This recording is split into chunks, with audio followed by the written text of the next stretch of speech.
This is Info Live TV Headline News, August 5th. I'm Daniel Ben-Nun. A letter from Iran to world powers does not mention the idea of freezing Tehran's nuclear program, a step that the West demanded to avert more UN sanctions. 6 world powers have offered to refrain from steps to impose more UN sanctions if Iran freezes the expansion of its nuclear work. The offer was an initial step in getting talks going on a broader resolution to the standoff.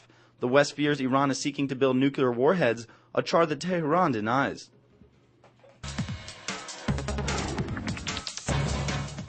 The Palestinian Authority will request that Israel release prisoners who have been incarcerated since before the signing of the Oslo Accords.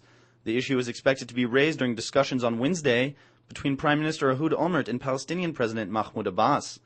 During the meeting, Olmert is expected to offer ideas aimed at facilitating progress in peace negotiations despite the Prime Minister's domestic troubles. Deputy Defense Minister Matan Vilna said on Tuesday that the release of kidnapped IDF soldier Gilad Shalit is a prerequisite for the reopening of the Rafah crossing between the Gaza Strip and Egypt. The Deputy Defense Minister also said that the IDF Chief of Staff Gabi Ashkenazi's recent comments suggesting that the IDF had precise information as to Gilad Shalit's whereabouts were completely blown out of proportion, and the Chief of Staff was simply restating that Shalit is being held by Hamas in the Gaza Strip.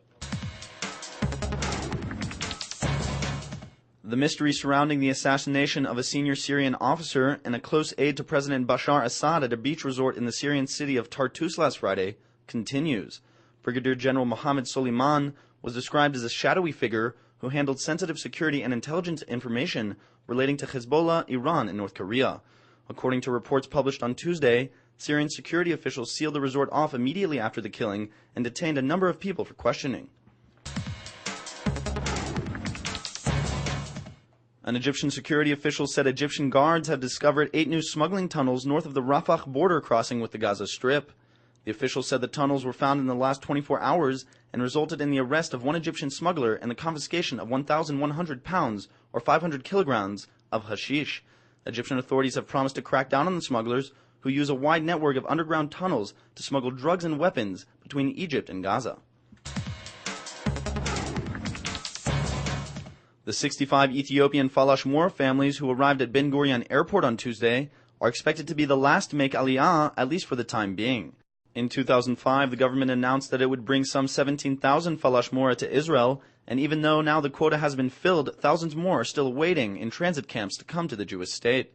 Despite the decision, the Prime Minister's office issued a statement on Tuesday saying that any Ethiopian who is entitled to come to Israel under the law of return will be able to do so. Thank you for watching Info Live TV, Israel's only internet television network that broadcasts in 4 languages from Jerusalem to the world.